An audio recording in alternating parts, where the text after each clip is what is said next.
जिंदगी एक सफर है सुहाना, भाई क्या हो किसे जाना।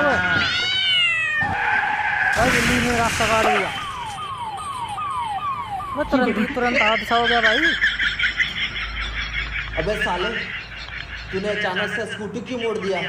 अरे भाई बिल्ली रास्ता काट दी थी, अगर स्कूटी नहीं मोड़ते और हम लोग के साथ कुछ हादसा हो जाता तो? हादसा नहीं तो क्या था।